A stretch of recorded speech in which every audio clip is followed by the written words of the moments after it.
My dad works in B2B marketing. He came by my school for career day and said he was a big ROAS man. Then he told everyone how much he loved calculating his return on ad spend. My friends still laugh at me to this day. Not everyone gets B2B, but with LinkedIn, you'll be able to reach people who do. Get a $100 credit on your next ad campaign. Go to linkedin.com/results to claim your credit. That's linkedin.com/results. Terms and conditions apply. LinkedIn, the place to be, to be. Ryan Reynolds here for, I guess, my 100th Mint commercial. No, don't. I mean, honestly, when I started this, I thought I only have to do like 4 of these. I mean, it's unlimited premium wireless for $15 a month. How are there still people paying 2 or 3 times that much? I'm sorry, I shouldn't be victim blaming here. Give it a try at mintmobile.com/save. Whenever you're ready.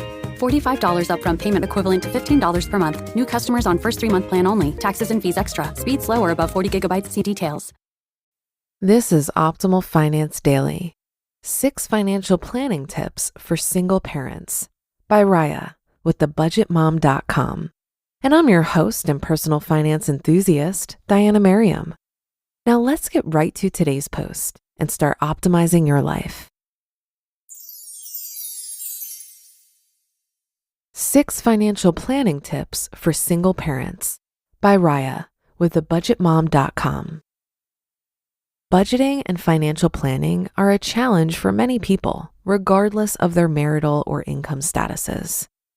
As a single mother, however, you simply have no room to make mistakes.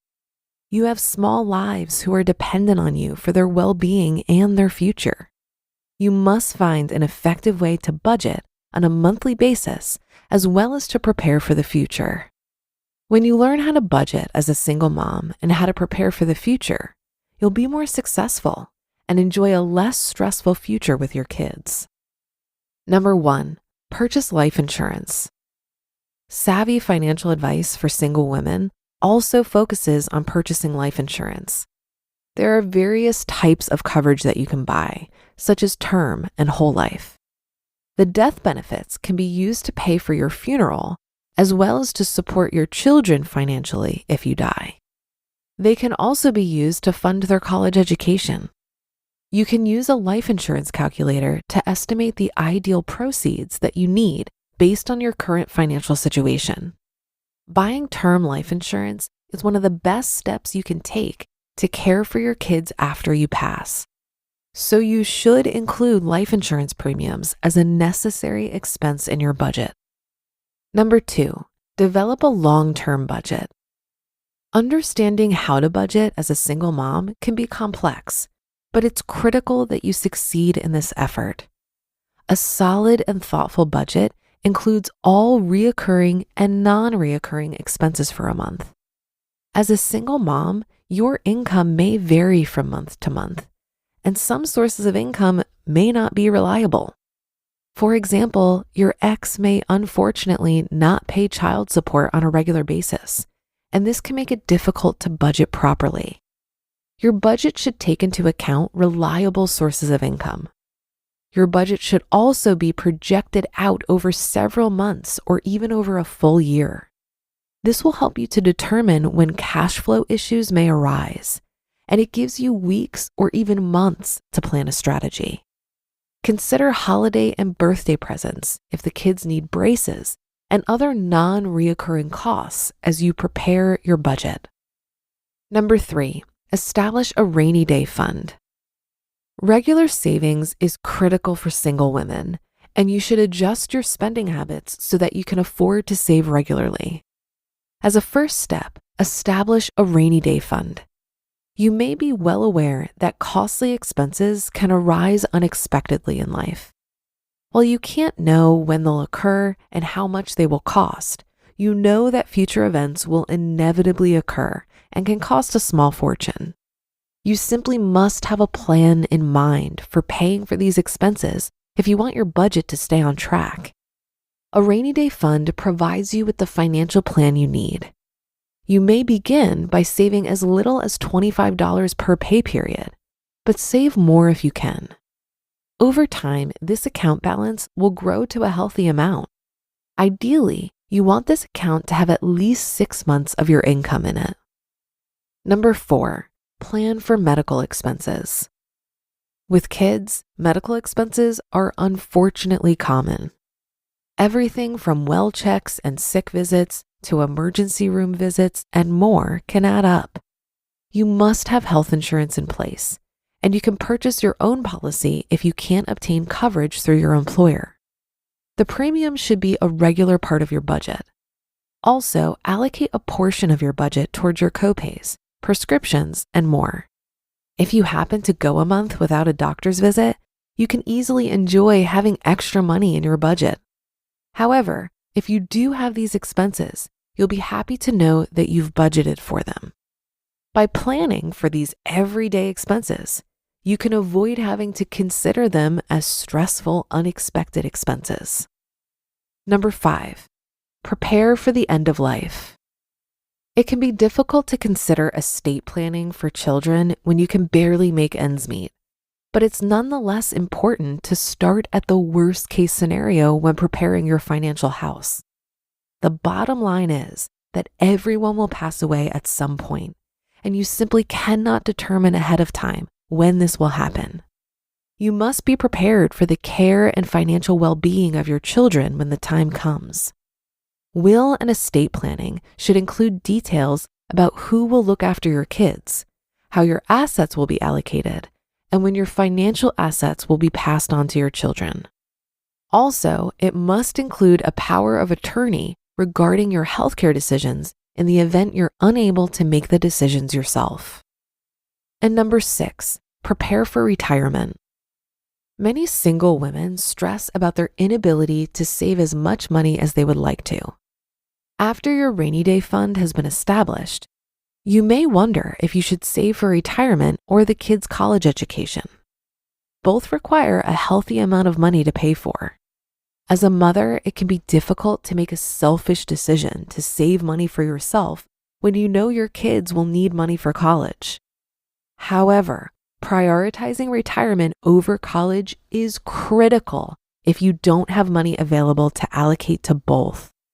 Consider that your kids can use grants, scholarships, student loans, and even money from a part-time job to pay for college. You, on the other hand, will have no ability to borrow money for retirement. You must fund your own retirement plan because there are no other options available.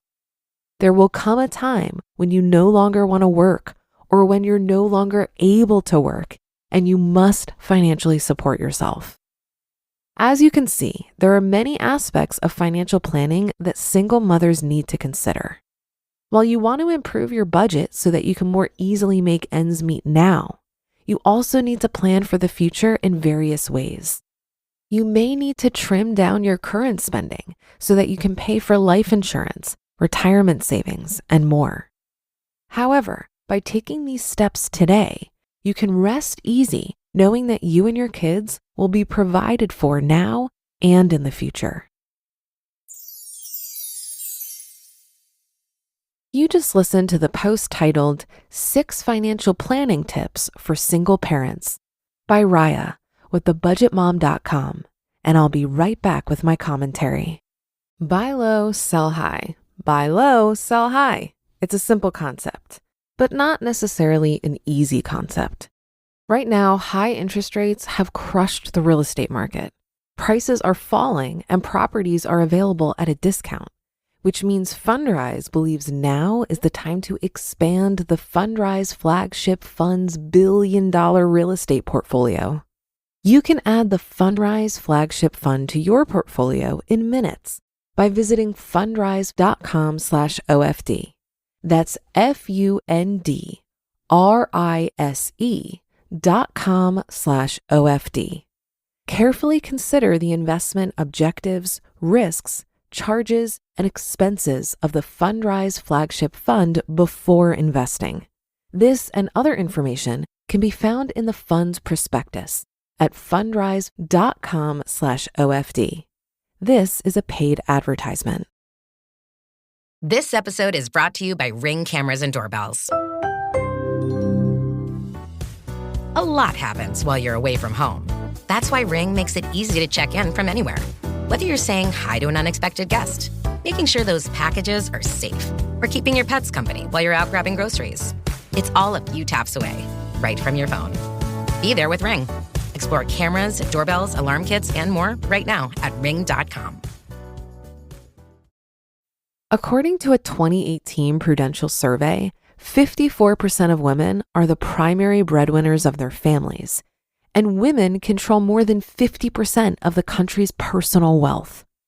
That says to me that women are excellent at managing money to build wealth. And this is probably because women typically earn higher investment returns than men. Does it surprise you that women own more diverse portfolios, trade less often, incur fewer fees, and are less likely to panic sell in a downturn? The data is clear that women are actually pretty damn good with money. I think the big problem is that we lack confidence. We believe the bullshit that we're not good at math, and we have trouble pushing ourselves to ask for a raise or apply for the job we want, even if we aren't 100% qualified.